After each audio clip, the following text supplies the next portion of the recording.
Ladies and gentlemen, please welcome Regional General Manager, Northern and Eastern Europe, Uber, Jamie Heywood, in discussion with Skift Senior Editor Brian Summers.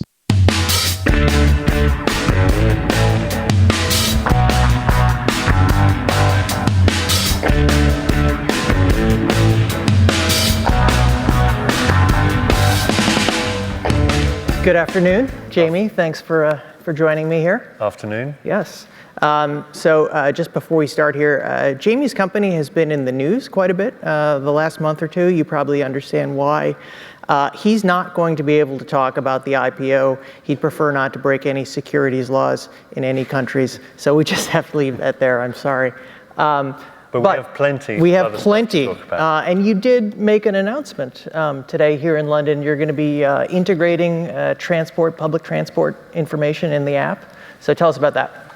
We did. We've been talking in Uber for a while about how we broaden our offering to consumers from just ride sharing, which is the typical sort of UberX product, to bring together a suite of transportation options to allow customers to choose how they want to get from A to B.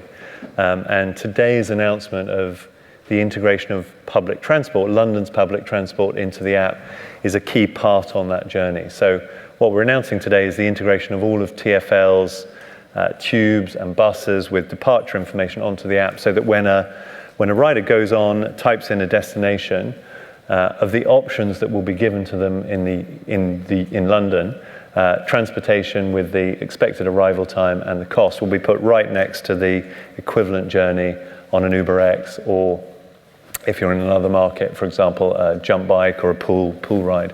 And the aim is to really give riders the choice as to what the best way of getting from A to B is for them, and to allow them to take the decision about how they want to balance convenience, price, and sort of the greater good for the So people could take a trip, they could use 3 modes of transportation. They could. So what we're announcing today is still one mode, but if you look forward, we will be trying to integrate the journey from A to B to accommodate potentially what is a jump journey, a transit journey, and an UberX journey, to allow people to bring different modes into a single journey. Okay. All right. So you've been at Uber for a little less than a year, right? Yeah, coming up to my first anniversary. You joined during a very difficult time for this company in London last summer. How were you able to get a 15-month extension on your license? And then what's the status of that right now? Right. So I joined Uber coming up for a year ago, and I joined a company that was in the process of changing. Clearly, we'd had a number of difficult events that had happened. Travis, the founding CEO, had left the business. Dara had come on. We had TfL sort of question our fitness and propriety in London. And I was brought in really with a mandate to change the business and to help the business move from what was a fast-moving, fast-growing startup into a business that was more mature and accepted and was able to fulfill its broader obligations to the cities within which it works, the regulators who sort of look after that, and the citizens that we serve.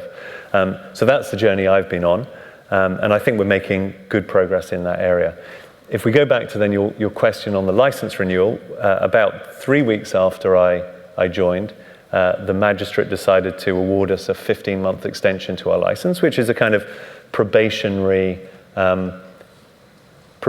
extension to sort of see how we do, which we felt was entirely appropriate, given that we hadn't historically lived up to the standards that we'd set ourselves.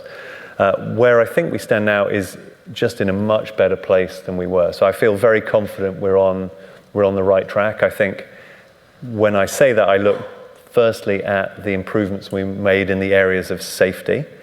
So safety is our number one priority, and if we look in those 12 months since the decision was taken, we've implemented driver hour limits. So we're the only operator in London with driver hour limits, which means drivers who work 10 hours will need to take at least 6 hours off the app to stop tired driving. We've introduced a 24/7 hotline that allows anyone through the app to contact a customer service agent, talk to them. We've implemented speed limits to notes to drivers who are driving too quickly. And we've also done a lot of partnership work with the Metropolitan Police, Bernardo's, and other sort of players, other companies and organizations working in the area of safety to try and make sure that riders and drivers within the UK are driving and being transported or doing the transporting from A to B better than they were. So that's one reason why I feel we're on the right track with respect to our license extension. I think the second reason why I feel we're on the right track with respect to our license extension is I think one of the attributes of Uber that caused it to run into some of the challenges it did is it didn't listen enough to the cities and the organizations on which it operated. And we didn't necessarily play our role as a key partner for cities, and we were not necessarily seen by cities as a partner in their growth. So I think a lot of the stuff we've done in that domain, one of which is obviously integrating public transportation into our app, which we announced today, but also it includes setting up the Clean Air Fund, where we've made clear our aspiration by 2025 to have upgraded the whole London fleet into electric vehicles, and we're in the process of raising £200 million, which will to support drivers in their upgrade from their current vehicles into electric vehicles. That too plays into TfL and the Mayor's commitments to a cleaner environment and a lower emissions environment. So I think there's stuff we're doing in both areas. So because of our commitments and the improvements we've made in the area of safety and the partnerships we have with, in this case it's London, but with other cities around the regions in which I work, I feel Uber today is in a better place. And I'm still optimistic that actually when the 15 months is up, which will be in September, we will continue to operate and riders and drivers will continue to be served or to make money through our platform. How else could all these people get around, right, if not for Uber? Walking is a very good option. So I've heard. So, regulation has been in the news a lot. It does sound like that you're on the right track. But there's also been some litigation with Uber. I think there was a lawsuit filed here in the UK. Correct me if I'm wrong. But the drivers want to be classified as workers, which would be a big deal and would be expensive. And I understand that they've won at a couple of levels so far. So what's the status on that? Yeah. So there's been an ongoing lawsuit with sort of 30 to 40 or so drivers who are claiming worker status and worker rights.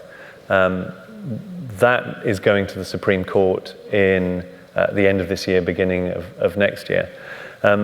I'd have two things to say about that. I think, firstly, it's a very, very complicated area. So the future of work and how legislation adapts to some of the changes that technology is bringing into the workplace and the opportunities that technology is bringing into the workplace is not just a question for Uber, but it's a challenge for many of the companies that are trying to introduce new business models into that domain. The way we at Uber see it is actually one of the big benefits that we bring to drivers in the space is the benefit of flexibility. So we've recently worked with, in the UK, Oxford University and two academics in Oxford University, and we handed to them all of our driver data, earnings data, and driver detail data to allow them to sort of go in and ask the question, how much do drivers earn? Why do they work with Uber? What benefits do they get from that? So if I share some of the statistics there, I think it will hopefully become clear that there is a very valuable proposition that Uber is providing into the future of work. The first thing they found is that the majority of drivers earn significantly more than the London living wage, which is significantly more than minimum wage. So there was a sort of and that would be after all of their costs. So after the cost of their car, after the cost of transport, after the cost of petrol. But the second thing they found was that actually 95% of drivers chose to drive with Uber because of the flexibility it offers. So that allows them to build lives and manage a set of commitments that may include the desire to work, but also the desire to study or the desire to care for someone. And so that's there.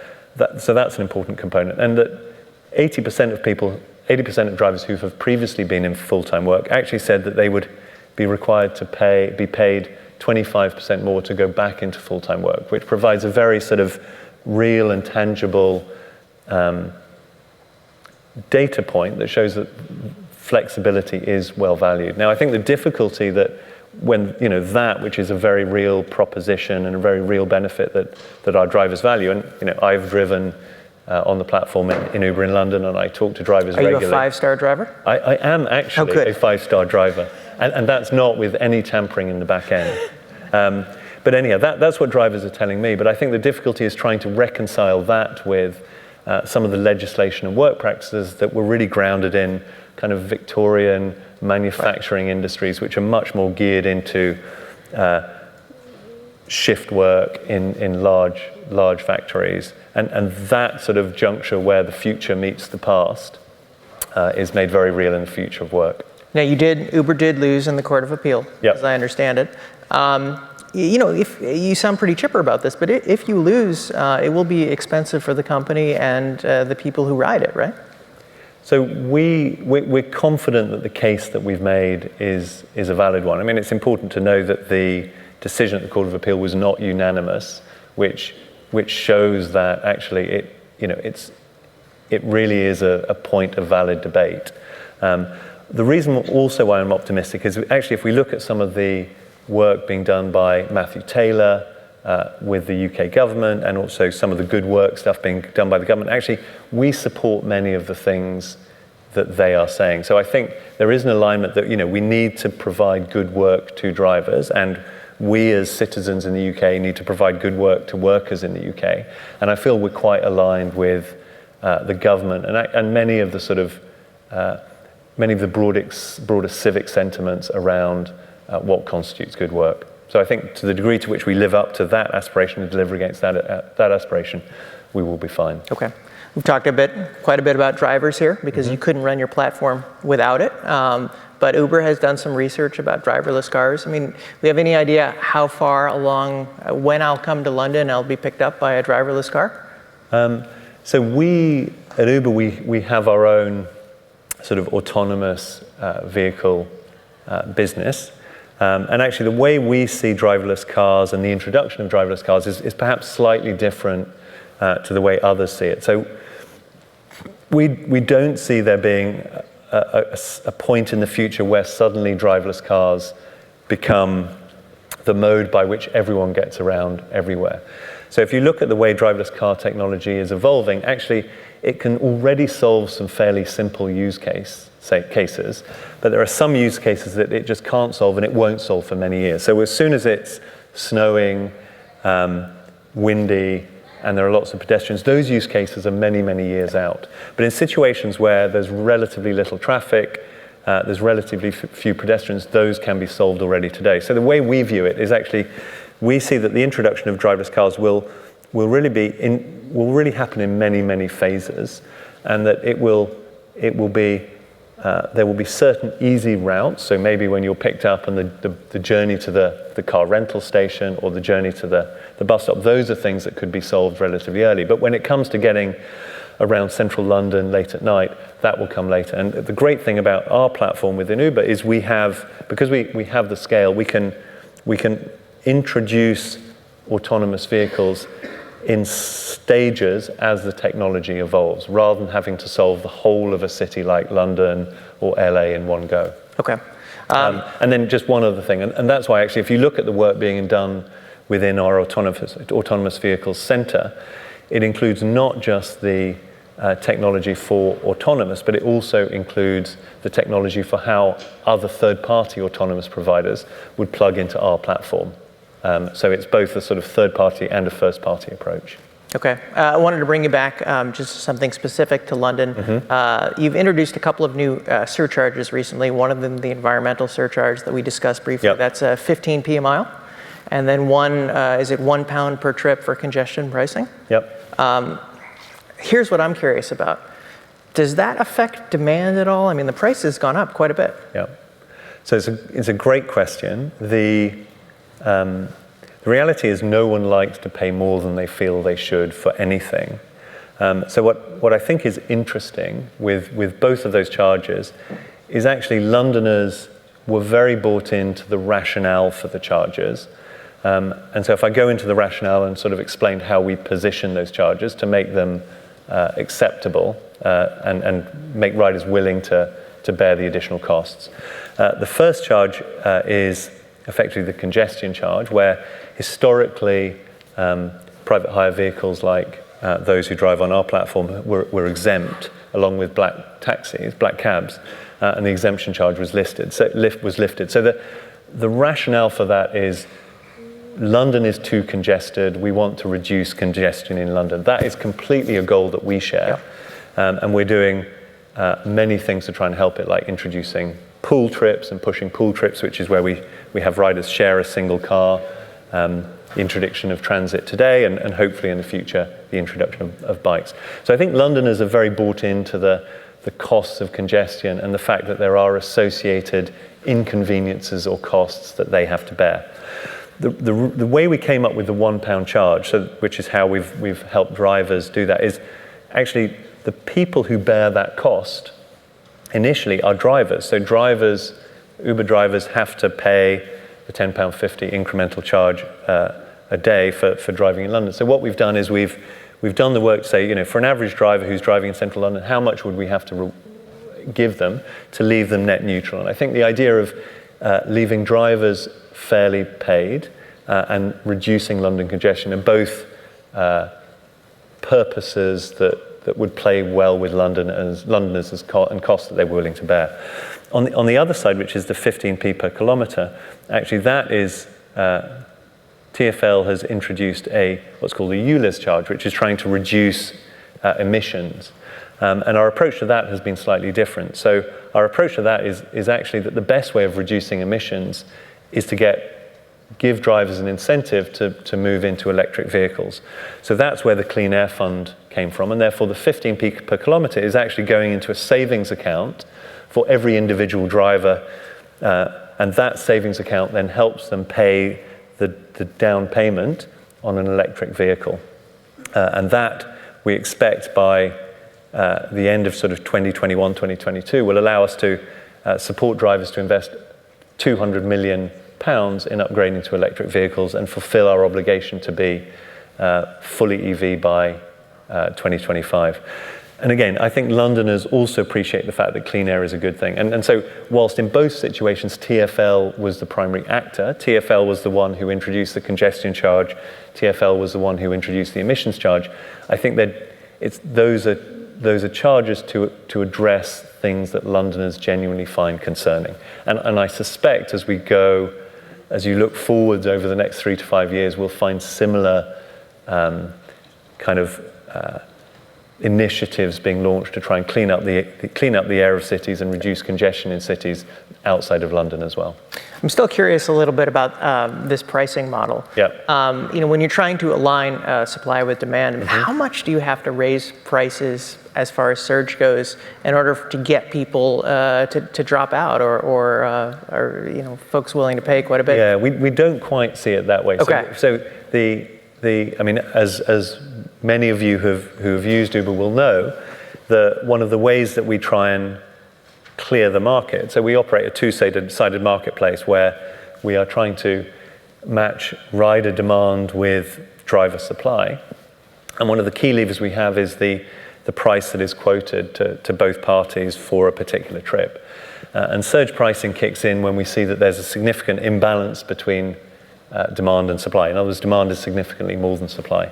And that has two impacts. The primary impact actually is it brings more supply onto the market. So drivers effectively know when surge pricing is about to happen, and they are able to adapt their behaviors to try and optimize their earnings. So what we see is that instances where surge pricing is starting to go up, we will see what we call a supply hour. So drivers who are making themselves available to work or making themselves available to work in those areas at that time increases. And therefore, hopefully, the majority of the time, we are rebalancing supply and demand through increased earnings to drivers and therefore bring more drivers onto the platform than necessarily dissuading riders from coming. All right. How long is the average rider willing to wait before they say, I'm going to take the tube? This is ridiculous. There is no such thing as the average I got about rider. 90 seconds in me. So we love your impatience. Yeah. So I think in general, I mean, we aim to make sure that the ETAs, which is the estimated time of arrival, is both as short and as accurate as possible. Yep. I mean, I think what I would hope is that in central London, we are able to deliver ETAs of 3 to 4 minutes on a fairly regular basis. I think beyond that, I would personally start to lose patience. Good. Should we take some audience questions? Sure. Okay. How does Uber now differ from Citymapper? Both are aggregate travel options. Are you competitors or are you partners? So I think we're both. I mean, I think if I talk, I guess the question is primarily coming at it from the launch of our transit offering today. I think if you go on and the transit offering is actually currently, it's in beta test, so it will be rolling out. It's available now to a small proportion of London riders, but will be phasing quickly. So if you go on your app and you don't see it, don't worry, you will be brought into the fold shortly. I think what we've really optimized for with our service is the speed and convenience with which customers are able to take a decision. So what we hope you will find when you see that is it's a very quick information being brought to bear on how much will it cost to get from A to B and how long will it take you. So we've really optimized to make sure that riders can take a very quick decision. I think Citymapper does some great stuff. I've used it and will probably continue to use it. I love their bus stop photographs, and there's many things that I think are great. I mean, what's also interesting about Citymapper is Citymapper also recommends sort of ride information in that. So I think we are partnering with Citymapper, and to the degree to which we help Londoners get around, I see us as occupying a very large and very important space. Great. I think I probably told you on the phone that the audience questions can be tougher than mine. And the next one here that people want me to ask you, is Uber ever going to be profitable? So I think that's probably too close to the IPO. But if I just say I joined Uber obviously to be part of a company that was sustainably going to be here for the long term. And for me, changing the way people get around in cities and making our goal, which is actually to give people no reason to own their private cars, is one that requires that we are able to sustain investments and deliver returns on those investments in the long term. So the reason why I joined, which is getting rid of private cars, is because I find that such a persuasively I find some of the stuff that we do now in cities is just wrong. I mean, I think it's wrong that cars should sit around unused for 95% of the time in driveways. I think it's wrong that 15% of city centres should be given over to parking space. I think it's wrong that when buildings are built, 50% of more space is given to cars than it is to people. If we're going to change those things about the way cities are designed and the way people get around, we have to have a path to profitability, because that's a long-term game, and that's what excites me, and that's what excites many of the shareholders we have to date. So I'm confident, and I've invested my career in it. Great, thank you. I am a big user of Uber Eats, not here in the UK, but at home, so I'm going to ask that question. How does Uber Eats compare with competitors today in the UK, and what would success be?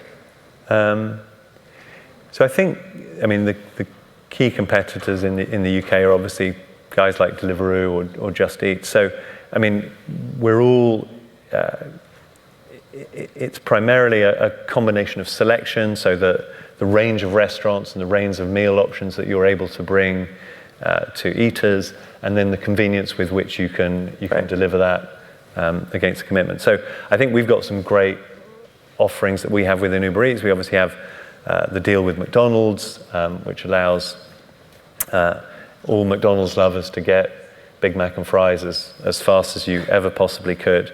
And I think some of our competitive delivery times, using the expertise we've built on the rides business, are as good or better than that of our competitors. Great. Well, I'm an aviation guy, so I'm going to squeeze one more in here, the third one down.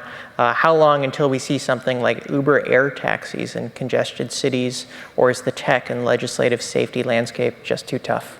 So I don't know if anyone has seen some of the work we've been doing with Uber Elevate. So I think if you go on YouTube and type in Uber Elevate, you can have visionary pictures of drones, people-populated drones driving around.